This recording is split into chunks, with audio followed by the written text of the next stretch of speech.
Welcome to the Institute's Leading Edge, a show dedicated to helping the automotive aftermarket service industry. Covering topics suggested by you, the listener, we dive into what's important, getting you what you need to succeed. Hello, everybody, and welcome to the Leading Edge. This is episode 74. We're getting there. We're approaching 100, the big 1-0. It's going to be an eventful day. Today, we're... The big 100. Big 100. Yeah.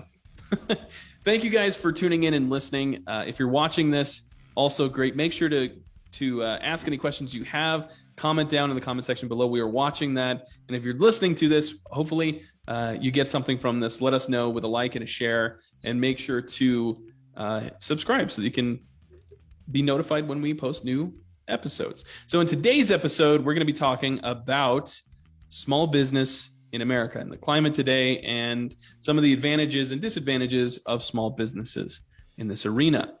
So today we've got Fernando, and I thought Jonathan was going to be on here, but it's just going to be Fernando from Milestone Motors and Zane Gephardt from Legend Motor Works, as well as my dad, Cecil Bullard, and myself. Again, comment down below with any questions or thoughts you might have as you watch this. So first off, what advantages do you see that you guys have as a small business? Myself, I believe we have the advantage that we can make executive decisions. We don't have to follow a chain of command. We can make adjustments, test and tune. We're a little more adaptable, and we can see in real time the results. Yeah, I think, small business compared to like dealerships, corporate repair shops, I think we're a little more recession-proof. There's not such a huge bottom that could fall out. In a recession, a lot of people may lose their big car payments, have to give back their cars. They're going to be looking for, cheaper cars, and just drives the repair industry through the roof. So I feel like as long as you're not huge or you have multiple smaller operations, then you can stay afloat, when there's a dip. And if there's a dip in the economy, I feel like I've seen it. I mean, I'm 38 years old, and I feel like I've seen two small dips, two small recessions, and small shops, they get busy, they get busier. That's really interesting that you say that you believe small business is recession-proof. Well, right? Statistical data says that during recession or hard times, automotive repair shops actually do better because people are going to hold on to their cars longer. Now, again, if you look at statistical data, the latest data says that people are going to keep their cars just past 13 years. I don't know if it's 13 years and 4 months or something like that. So that trend has been increasing and increasing over the past, for as long as I've been in the business. During a recession or hard times, people are a lot less likely to go out and buy a new car. We have another thing in our industry right now. There's a chip shortage. So if you drive by the local Toyota dealer, the Ford dealer, whatever, and you look on their new car line, they don't have a lot of new cars because they don't have chips to power the computers to make the computers work on the new cars. So that would be an indication that automotive businesses would do better, at least until some of those issues are solved. Automotive service businesses. Yeah, I want to get kind of back to that question of why is a small company, what are the advantages? And I think we're really much more agile. We're more like a speedboat than a Freightliner. And so we can make quick turns and we can do things. And I was going to say that, we can try things with less financial risk, but I'm not sure that's true, because when you have a big, like your Coca-Cola, and you decide to do New Coke and it costs you, $10 billion, who cares? The company's worth, $235 billion today. So when you're a small business, if you make mistakes, they can be a large portion of what you might have in savings. So I think the risk is still there because my business is smaller. I have less money in the bank and I'm worth less. So if I lose, I don't know, if I lose 100 grand or 200 grand, it greatly affects my company and could actually put most small businesses in America out of business. So I'm not sure. I mean, the advantage of small business, I don't have all that overhead. I don't have all those people, but I'd say that's probably a disadvantage because if I had all those people and all that overhead, I'd probably have more money in the bank and I could take more risks, although I probably wouldn't because I'd be a big company and it's harder for me to move forward. Right. I don't know if that's confusing or not, but you know. Yeah, it goes both ways, I'd say, because at the same time, if for example, during this coronavirus, my local dealership, I worked there for 7 years, our local BMW dealership, and shop foremans were furloughed. Technicians that have been there over 10 years were furloughed, and they didn't hire them back, you know.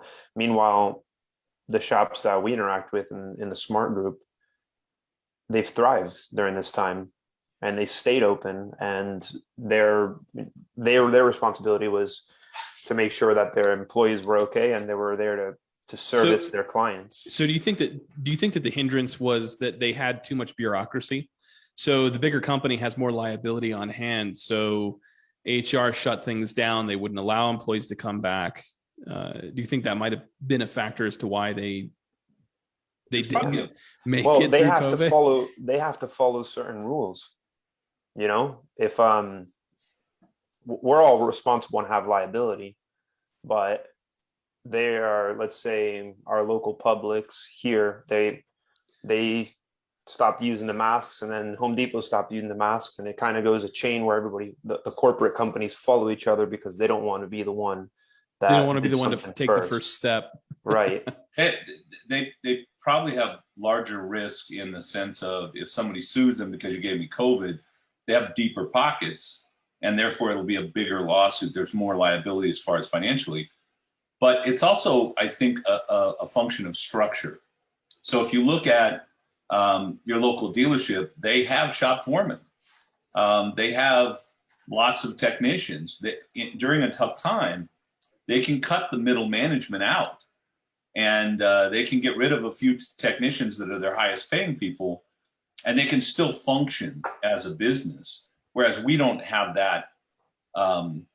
You know, if we lose, if we're in financial trouble, who do we cut? Right? Do we cut Fernando? Do we cut your brother or your technician or you? I mean, you know, because I'm a small business, I don't have that middle level management, so I'm not going to lose that. And in it, it's interesting too when you think about, if you look back through history, whenever we've had an economic downturn, when we had in 2008 the downturn, we actually had people coming to us to get employed because they were furloughed from big companies, and big companies have the ability to do that. You know, really tighten the belt during, you know, hard times.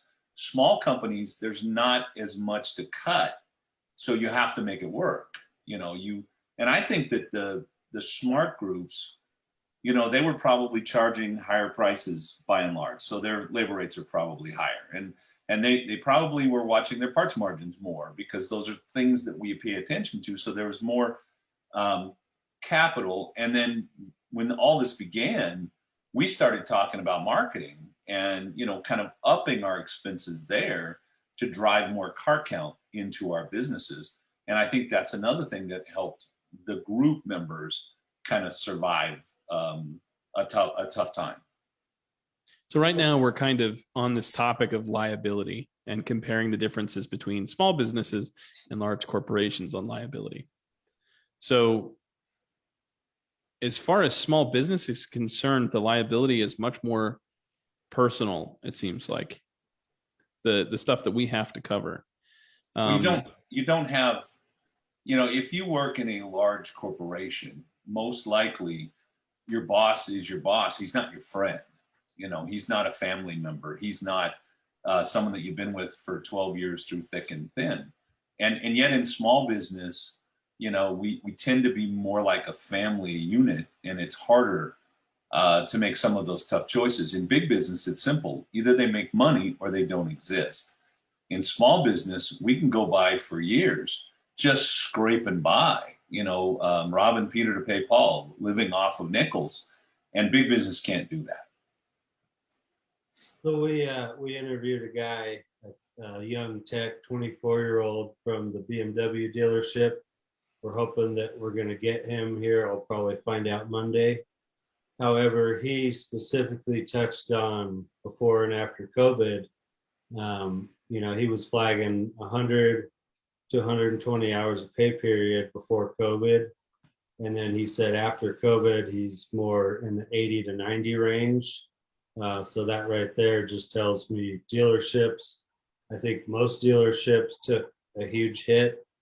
There's a big, was a 6 chain shop. Cecil knows of them. I'm not going to name the shop. He lost a shop here in Colorado Springs. He shut down right after COVID hit. Now he's more on the corporate small business level. I actually worked for the guy 12, 13 years ago, and it was run like a dealership, very cutthroat, less personable. So I definitely agree with the personable, the family orientation factor of a true small business. And if you stay true to the roots of, hey, we treat customers like family, they're our friends, we want to know things about them, they're going to come to you. They're going to make sure you get support and stay in business. And I think that a lot of dealerships just simply don't have that. Dealerships are turn and burn mentality. They're set up to their numbers. They go off numbers. They do not care about the actual quality of the repair compared. I'm not saying they don't care at all, but compared to my shop, I've got 125 Google reviews, 5 stars. You look me up online, 100 of those are testimonials, name dropping me, my shop foreman. So we have a huge following. We don't advertise, and we had our best year ever in 2020 after COVID hit. Funny too, I have another guy that I actually just talked with this morning who had 3 shops when COVID started, and he just bought his 6th. So there are some people, Seth is on his 3rd. He's building. It will be done soon, right? So while some guys, I think the corporate mentality, I think that causes certain things, and there are some that are good and some that are bad. I mean, I think it's easier to hold people accountable in the corporation. Personally, because we're involved with people on a more personable level, it's a little tougher in a small business, I think, to hold your people accountable, make sure that they're, 100%. So, and corporate, hang on, I will let you get in just a sec. Corporate also has more of a funnel. So if they lose 20 techs, they can funnel more in later, even from maybe another store or something. Whereas I can't do that. I have to have my techs perform and be part of the team and be successful. So that was going to lead into something I kind of wanted to talk about is employee dependency. Because we're small and every person counts, we become dependent on our employees a little more so than what you were saying, Dad, with a corporate company. They have a funnel. They can replace you, whereas it's much harder for small businesses to do that. Well, I think it's more of a mentality issue than a funnel. In small business, at least all the small businesses I know, we feel like we owe that employee something. So if you have a guy that's been with you for a while and he's a decent tech, maybe he's grouchy or grumpy and he doesn't quite fit or he's having a struggle right now, you're more likely to work with that guy. If you work with a corporation, a big corporation, and they don't see the performance, then the manager is tasked with get rid of that guy and we'll replace him with somebody else. So I don't know that it's that they have a giant funnel. I think it's more about structure and about how you think as an owner or a manager in a big corporation, or as an owner or a manager in a small company.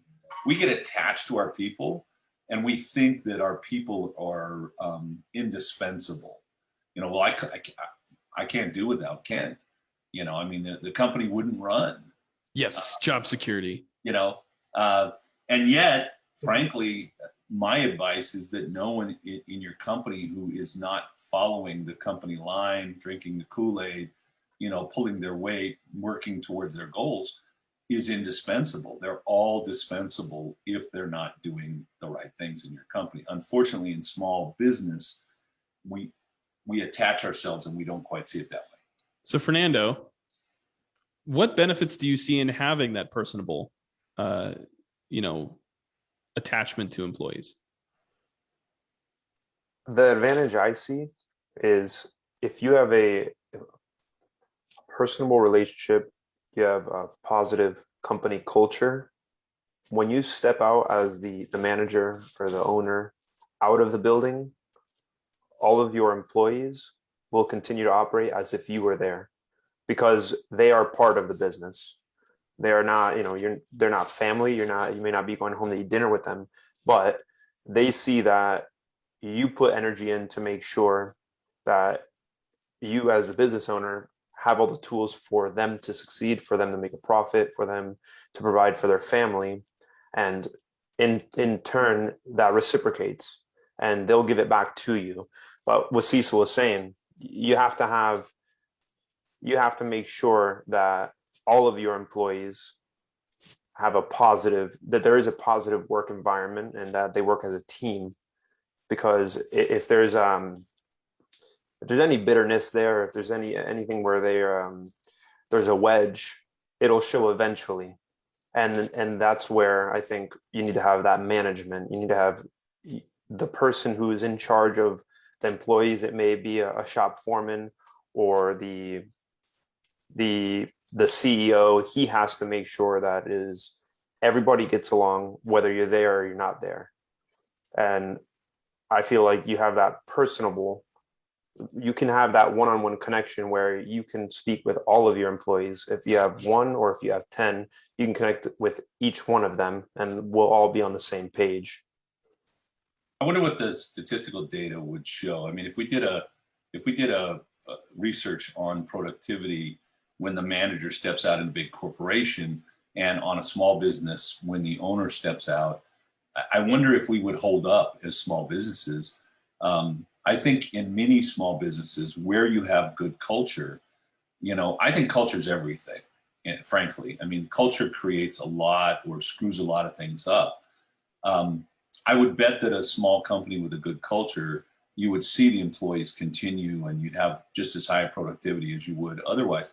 But I wonder about the dysfunctional small companies, which is actually the larger part. Most small companies are just like families. They're dysfunctional in some way. Right. So I wonder, right, if that's why true. That's why I touched on the company culture, that everybody wants to be there. You go to work because you want to be there and you're getting paid well and you're making a profit. And it's also in the employee's best interest to give it all of their energy, to make sure that everybody's there showing up and giving it their 100%. And I can speak for when I worked at the dealership, there was such a big chain of command and it was 50 technicians in the main shop and another 15 in the small shop with 3 foremans. And I'd say 90% of the technicians were just, slacking off. They really weren't, they weren't giving it their 100%. And there was a disconnect there. Maybe there needed to be better management. I'm sure that was part of it. But I know in our small business, if you see one of your technicians that usually produces 105, he's usually at 105% efficiency. If he drops down to 80 or 75, you're going to go talk to him and see, what's going on. You're going to see it first off. You're going to see it. And then if you, I feel like I made a mistake the first 5 years from when I started my shop. So I started my shop, I was 26 years old, 2009. And I kind of ran it with an iron fist. If a guy wasn't good, he didn't last a week. Obviously, that was the wrong approach. Now, within the last 7 years, I've really practiced having empathy and trying to problem solve. And we're still a very small shop. We're a crew of 5 at the moment. However, that's the thing. If you take the right approach and you try to build up your tech, typically you're not going to see that in a big corporate mindset. They just go off numbers and then they have bonus incentives. But if you truly take the time and the empathy and you let your employees and techs, service writers, and shop foremen know that the end goal is their job security and the fact that you want them to want to be there and perform well for you, you're not going to lose techs. Just talking to my newest tech's fiance, she's a service writer, very young service writer at a shop. It's been in business for 82 years in Colorado Springs, or just south of Colorado Springs. And they went from 5 techs before COVID, and right now for 2 months they've had 1 tech. Wow. This is an 8-bay shop. So I'm not saying they're not a small business, but they obviously probably were ruling with the iron fist, and that just doesn't work anymore. It's 2021. If you don't have empathy, if you don't have a positive shop culture or business culture, you are going to struggle. You're going to have a high turnover rate with your employees and your customer base, and it's not going to pan out well. So when it comes to taking care of your employees, obviously benefits comes into the conversation. And do you guys think that we have a unique challenge with benefits or supplying benefits for our employees as a small business? Absolutely. So I've been really working on benefits, figuring them out. So right now we can offer Aflac, accident, and maybe a dental plan. I can do at least a minimum, depending on their qualification, $250 an HSA account. I do a simple IRA after 6 months, and I'll match up to $3,000 a year. They earn a week's paid vacation every 6 months and get up to 6 paid sick days a year. That's really tapping me out at the moment, but we are growing. And as soon as I get the next A tech that I'm after, then I know like we're booked out 3 weeks. We don't advertise. Once I feel that we need to advertise, then I know we're going to be able to offer basically, hopefully, full medical and health benefits. So Dad, I wonder if you have some unique insight into this, but how would a small business go about approaching providing benefits?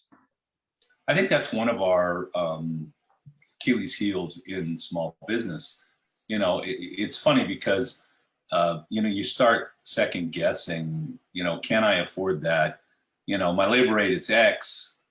Obviously customers pay for everything. So if I'm going to do medical, well, it's really a mathematical kind of formula. At my shop, we were doing 1,000 hours a month. So if I anticipated a cost of $4,000, I'd raise my labor rate $4 an hour.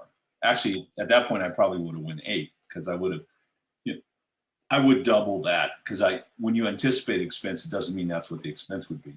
So, I think one of our big issues as small businesses in the automotive industry is we're not providing the kind of environment that is attractive. We're not the cool place to go to work today. We don't have enough pay. We don't have enough benefits.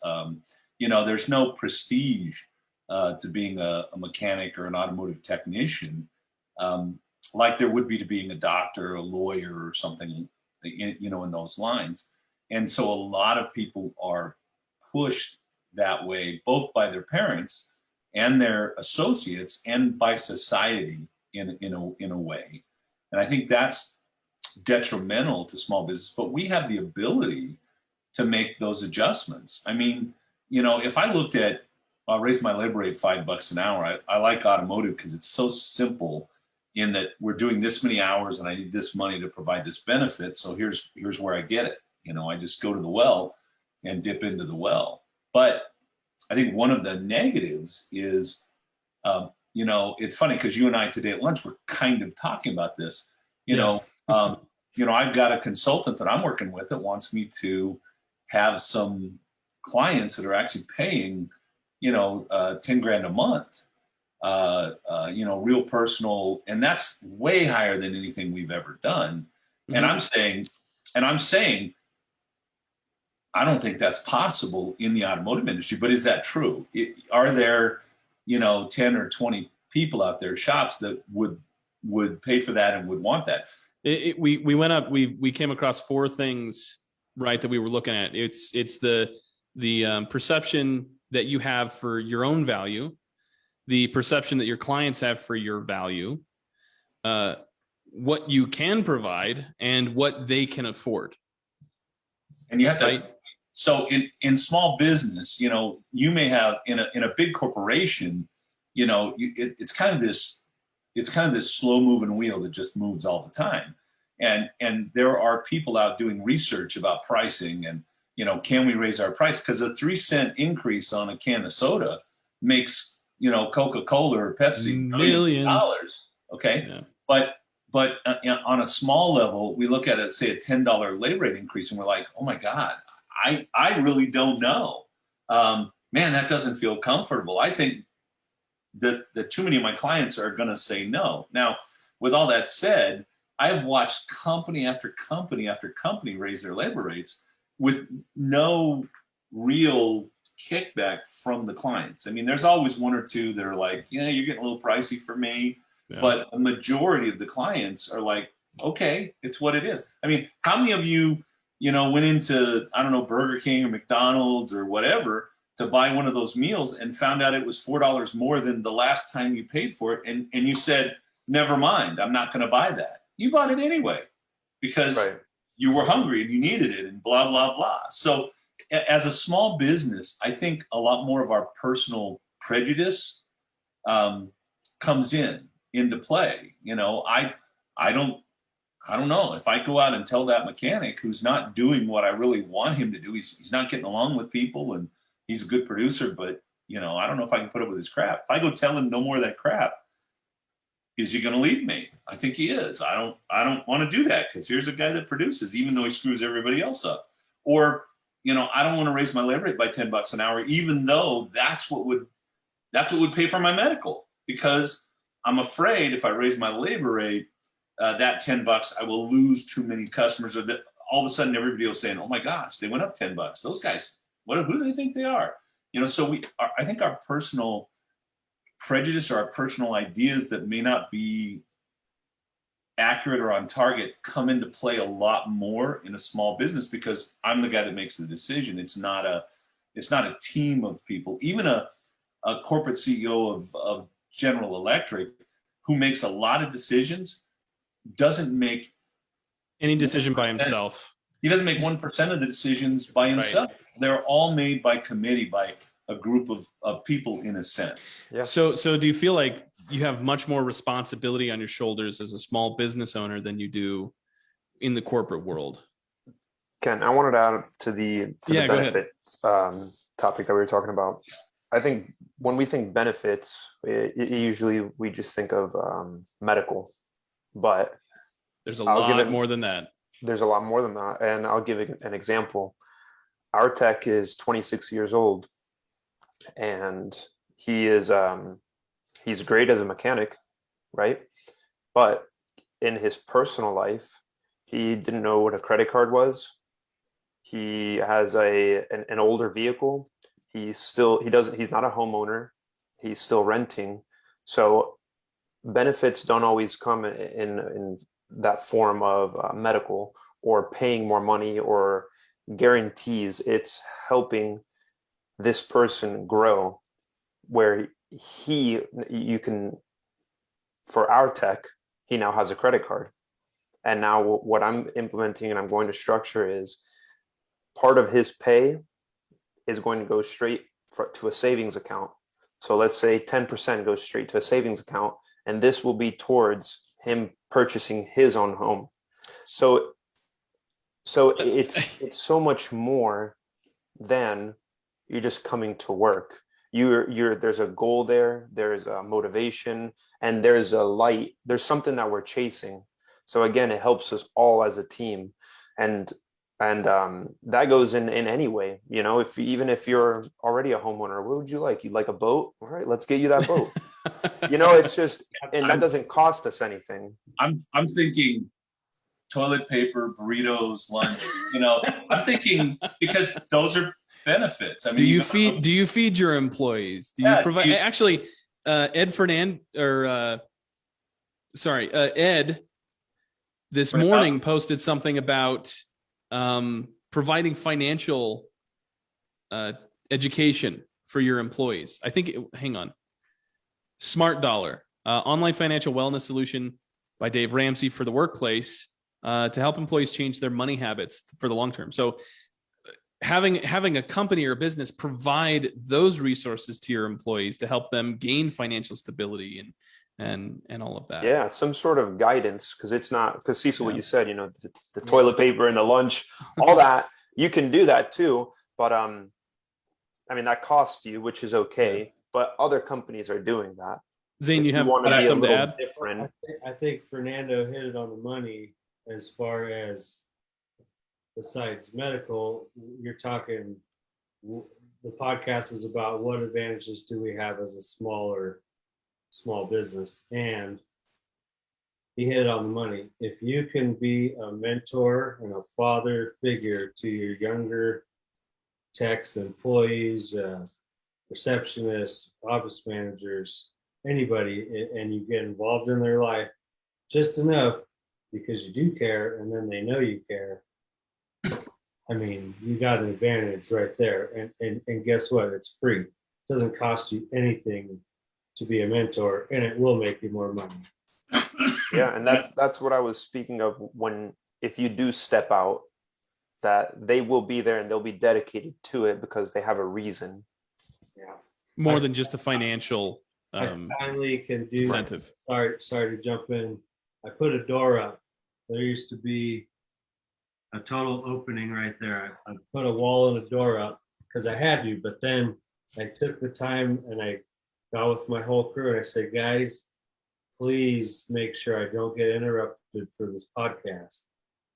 We got signs, you know, don't knock on the door, meeting in progress. So I think this is the first time that I've truly gotten away, but it's because finally we're at a point and they know that I'm in here trying to accelerate the business and make sure that we stay on top and we don't go anywhere and they have job security.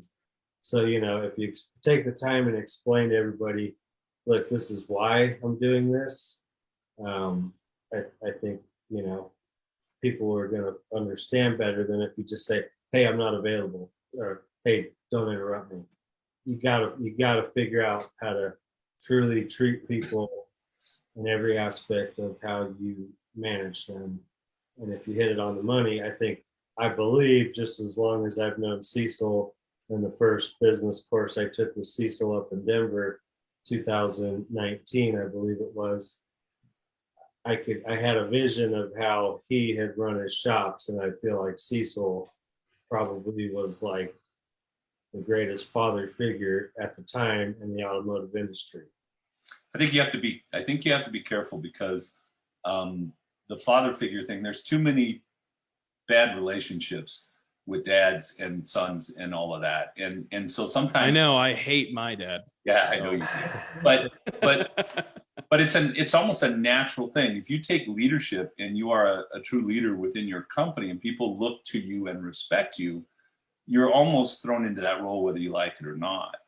I like the mentor role. I think even with your children, you know, as they age, your relationship changes. And now I'm more of a counselor to Kent than what I was 10 years ago, you know, or 20 years ago. So I think the same thing happens in a sense, or should happen with your employees, is that what you do is you help them make good choices and good decisions so they create those good habits.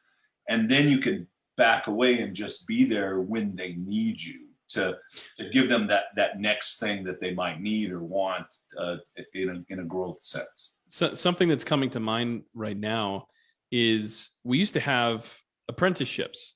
I mean, like back in the day, and I mean back in the day, you had things that were apprenticeships, and not only did you go and say, blacksmithing, you learned blacksmithing, and you were a novice and were apprenticed to someone, but you didn't just learn how to shape metal, but you also learned the lifestyle of a blacksmith, and you learned how they manage their lives and creating that shop. Whereas now it's you come in and you do this job. So I think small businesses have an opportunity to get back in line with that apprenticeship approach. And we use that term a lot, but I think it goes beyond just fixing vehicles. I think it does step into how are you providing financial stability for yourself? How are you building equity in your life? How are you treating yourself physically and mentally? How are you managing all of these things? Because we work constantly. We've worked now more than ever before. Even with COVID, we're working at home now, and now it's not. And this is something that I did, talked about with millennials and the generational shift with technology. But we can work 24 hours a day now. I mean, I have my phone that has my website and all of my stuff in it, where I'm getting hit constantly. Fernando, earlier in our meeting, my phone was going off. I was like, someone else is on the website, and you can't turn it off anymore, right? So how do we integrate the important things of life into how we treat our employees as a small business? Because I feel like it's a lot harder for larger businesses to do that. Yeah, that's just something I was thinking of. We need to implement a 4-day work week. Well, we have some or make the work not so terrible. Well, you look at what Fernando was talking about, creating a better lifestyle overall for your people, becoming more of an influencer in their lives for good than just a boss who says, do this job. I don't know that I want to be apprenticed to somebody in the 1400s where, you lived with them and they beat you and but I wouldn't mind today working for a good boss who truly wants what's best for me and helps me to go get it and gain it. Yeah. So I have to pivot because I think we're over time, actually. This has been a really fun conversation. So it's just been going along. I haven't been paying attention to the time. I want to thank you. If you are listening to this and you're enjoying it and you may have picked up on something, please let us know in the comments down below. Make sure to like and subscribe so that you can keep notified when we post new content. I want to remind you guys that you can get a lot of resources from us as consultants and trainers and educators on our website at gearforshops.com. And I want to tell you guys about the marketing conference we have coming up at the end of July, July 30th and 31st. We're bringing in 7 marketing experts from different realms, from geofencing to strategy to guerrilla tactics. All of that is going to be at our Mars conference, July 30th and 31st, where you're going to have one-on-one time, great opportunity to network and bump elbows with some of the best in the industry. And we would hope to see you guys there. You can check that out at wearetheinstitute.com/Mars-conference. And let's get back to questions. I want to talk a little bit more about how we have some benefits against larger businesses in the realm of government regulations, the rise in federal income tax, tax compliance, and the economy as it stands right now. I don't think we do. One of the problems that I foresee for the industry, and it's been there as long as I've been in it, is we don't have a real voice in Washington. We're a bunch of independent business people who cannot agree on 2 things.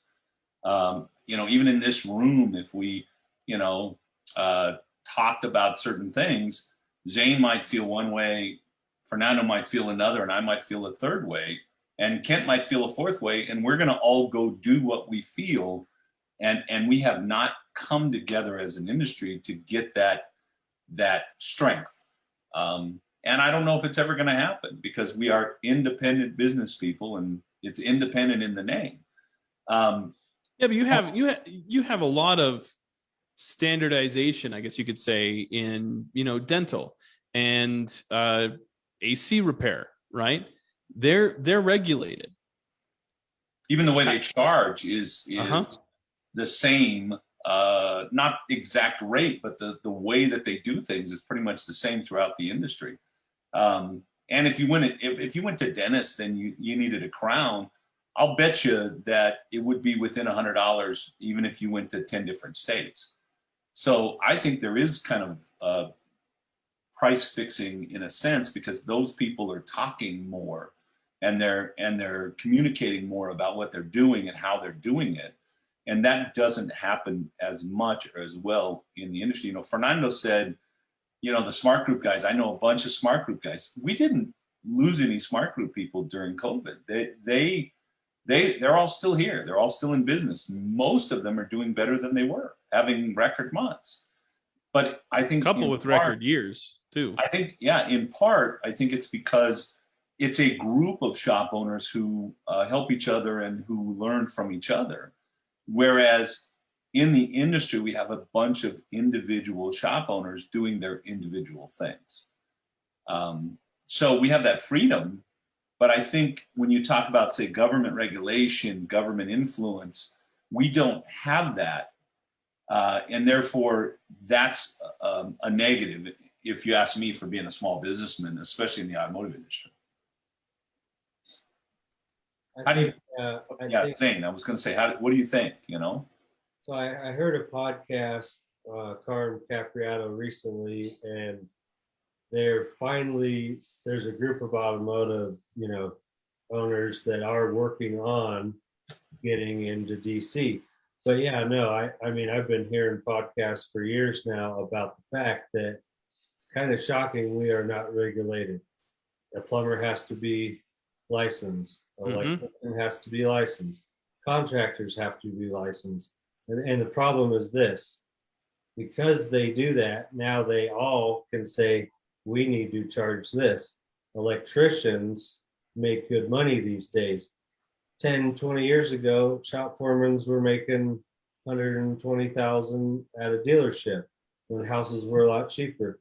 Our industry has not grown with inflation, which is a huge problem. And there's a huge bad rap because of all the shops that are not qualified to fix the car. There's more cars. They're still working on vehicles. Yeah. Way more cars on the road than there are qualified technicians to fix them.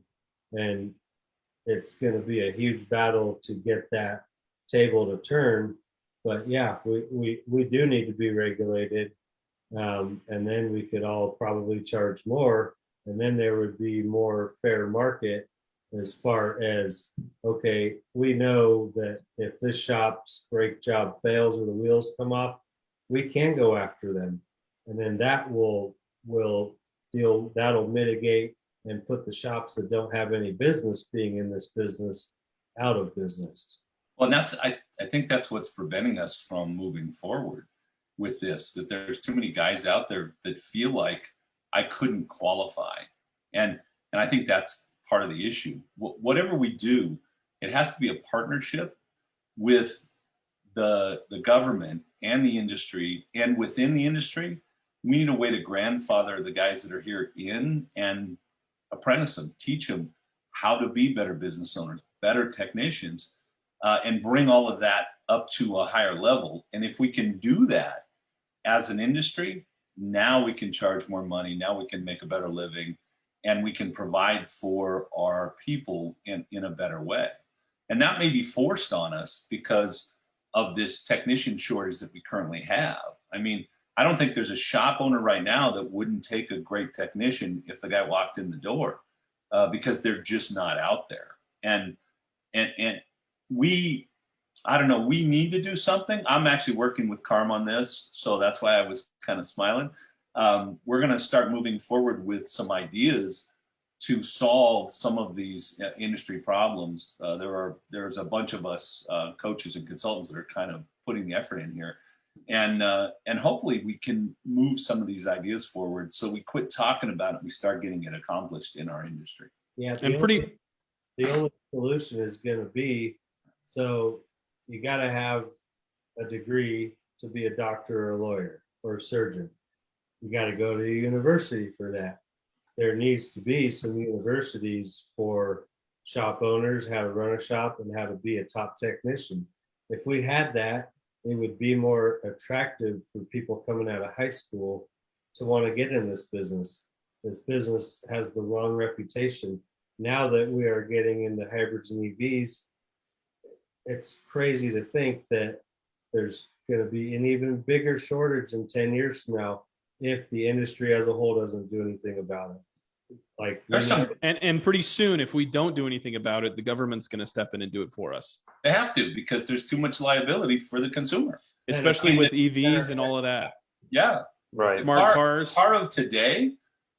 I mean, when I was working on cars as a young man, I pulled a plug wire, or if I got shocked by the car, it gave me a little tingle, but it didn't kill me. Today's cars can kill you just by working on them incorrectly, and the sophistication, which is nothing anybody doesn't know in our industry, has gotten so sophisticated that I need a university level education to really work on that car and do it successfully. And I'm not talking about a university education necessarily. I'm saying a university level education, because there's a lot of guys in our industry that have more education than they could ever gain if they went to a university. Unfortunately, I mean, there's some great, like Weber State University here in Utah. It's one of the best technical schools there is. If you want to learn how to fix, rebuild transmissions and fix cars and do computer work, that's one of the it's one of the top 2 in the United States. But they don't teach business there. They don't teach automotive business, and they don't teach how the numbers have to be due, and marketing, and not specific to what we are and what we do. And I think we need that in our industry. Can I add one thing to that specifically? When I was 16 years old, I was kicked out of high school. I was a bad kid. Automotive repair saved my life, literally. I was on a bad path. I went to Mendocino Junior College and had probably the best automotive teacher in the world, Steve Fowler. He used to be an engineer for Ford, Toyota, and GM, and he built airplanes and street rods. The guy took me under his wing. It was free. It was junior college. They had a great automotive program. The first class I took was high performance engines. This guy took me under his wing, showed me how to rebuild a BMW 4-cylinder when I was 16 years old, do a 3-angle valve job, taught me the fundamentals of diagnostics. I got lucky that my mom found that and put me in that. I would not be here today if it wasn't for Steve Fowler. So I know that if we had more Steve Fowlers out there, that there would be a lot more better technicians. Part of the problem is it's not profitable. Well, And if you don't have the resources to provide the education there, meaning that we don't have the money to fund stuff like that, and we don't have the money for technicians coming into the industry to make a living, then it's not going to happen. What's worse is we have fewer Steve Fowlers out there, and the reason why is because the government funds are not there, and the industry is not stepping up, and because we can't agree to anything. Right. The industry itself needs to become a force where we can fund guys like Steve Fowler and create programs that will mentor these people into the industry and make the industry a place where you can be successful and make a good living. So I want to bring this back to the conversation of the podcast, being that, what are the disadvantages and advantages of a small business? Well, one of the disadvantages right now in our industry is that, we're not standardized. We don't have that kind of regulation. The benefit is that we have the opportunity there to come together and do something great with it. So I'd like to add to that, Ken. As far as the opportunity is, there are a lot of shops that are not qualified and they're not up to date with the tools, with the training, and a huge issue in our industry is customer service. I'm on the front page of my business because I am the advisor. So I'm connecting with our clients, and the common denominator is that they took the car somewhere and they didn't fix it right. They took the car somewhere and they took a week longer than expected. They didn't call them and tell them how much it was to fix the car. They just said it's ready and you owe us $1,500. And so for us that we are the best in our industry. We are the cream of the crop. Once that client or customer finds us, they're happy to find us. They're not focused on the price. What is the most important to them when they bring their vehicle in for service or repair is that the work is performed correctly and that they don't have to come back. So their issue was resolved. It wasn't that you're $40 more expensive than the other shop. You will have those from time to time, but most importantly is that that this creates this window of opportunity for us because the standard is so low. And we spoke on it before, Cecil. I raised my labor rate up $40 in one shop. Yeah. And did you have anybody bat an eye at it? I didn't lose any customers. And when that happened, I started to get better quality of work. It was, you have your price shoppers, and then you have, like Cecil said, this car's paid off. I like it. It has value to me. Yeah, I'll put $4,000 into it. I mean, it needs some suspension work, and that's okay. One of the go ahead.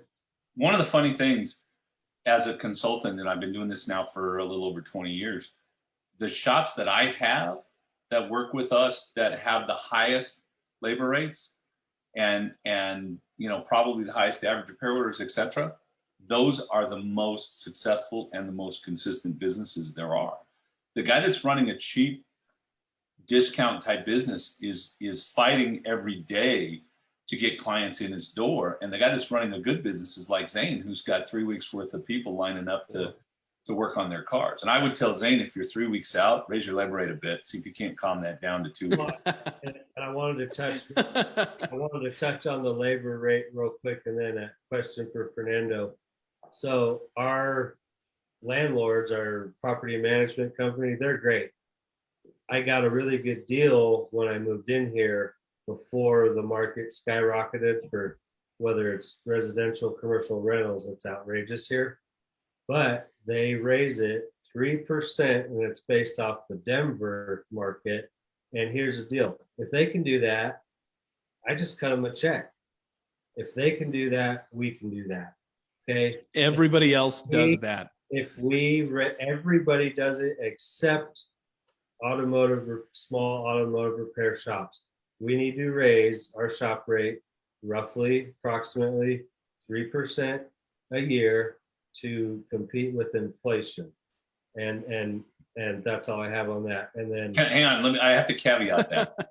I have to. We have to bring our labor rates up to what is right, meaning I can afford to pay my people well, provide benefits, etc.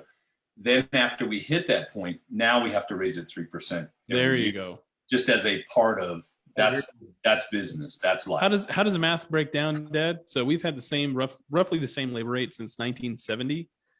Right? Well, if you look at maybe a little bit more.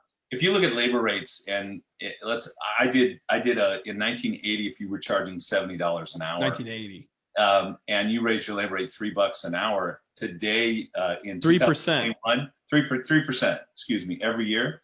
In 2021, you would be right around, I think it's 248, 247, so right around $240 an hour, and that's only if you raise your labor rate 3% to follow what traditionally would be inflation.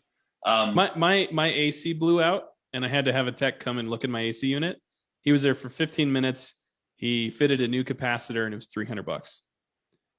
And I guarantee the minutes. capacitor was probably $60 or $70, and the rest was labor. My washing machine died.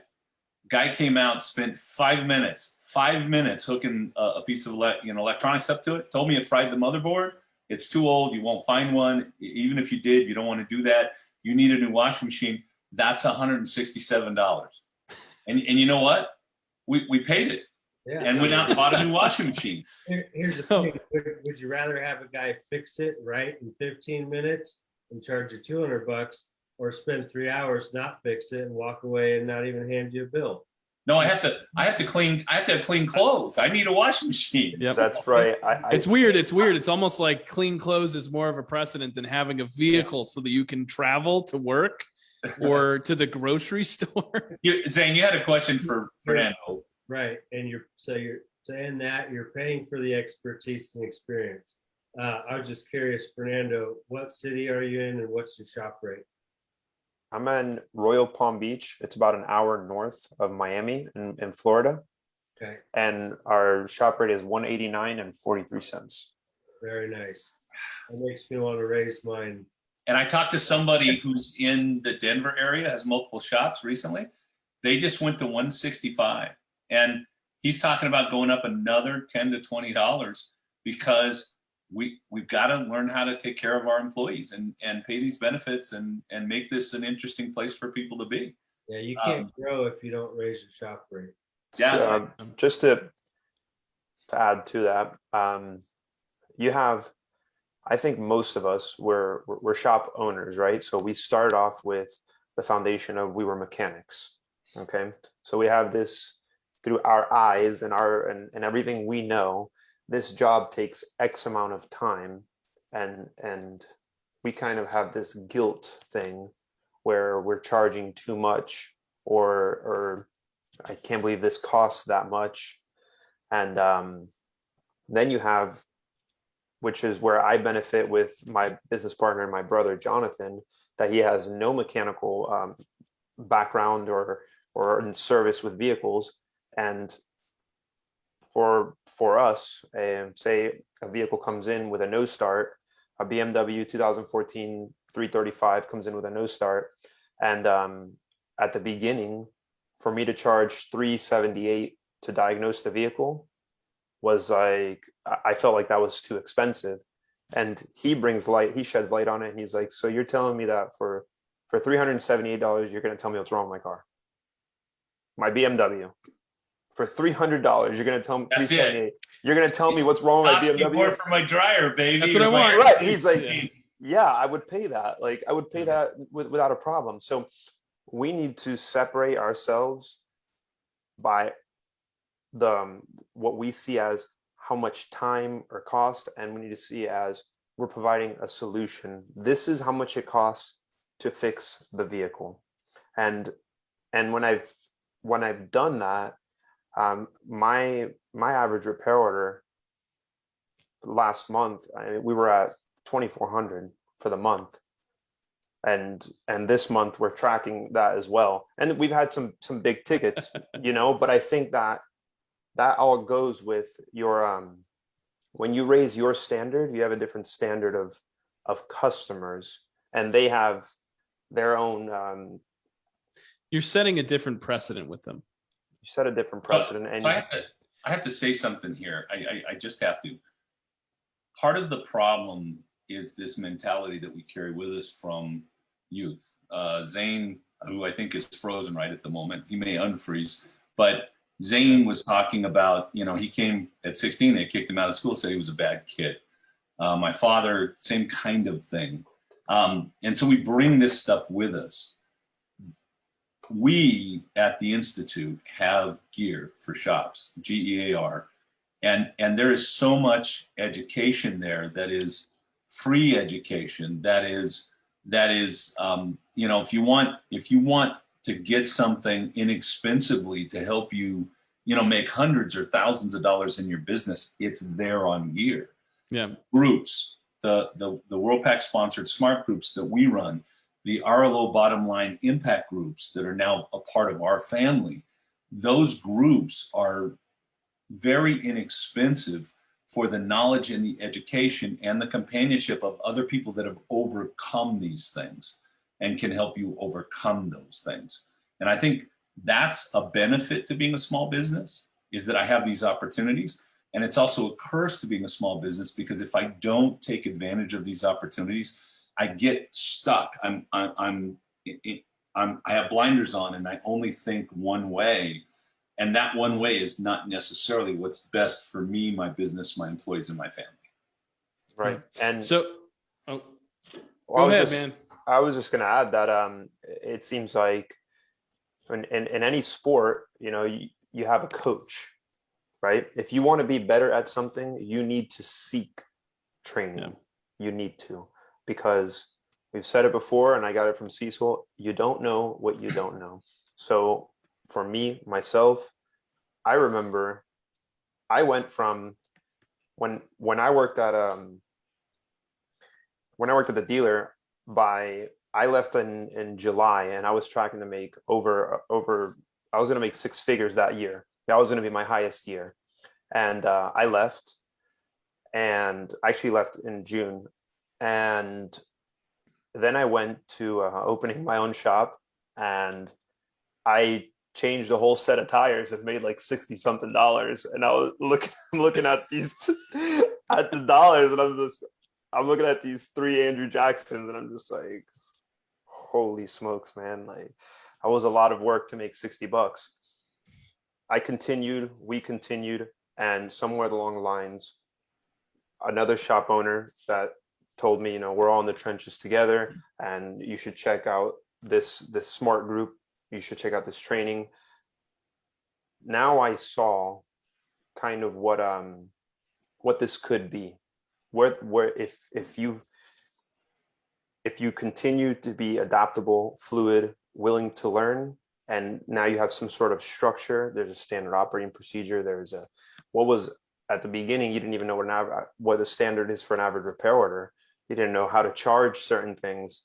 And when you continue education, then you can have like we were speaking of earlier, Kent, an organizational chart. You can start to delegate, because we're not born knowing how to manage. We're not born knowing how to run a shop.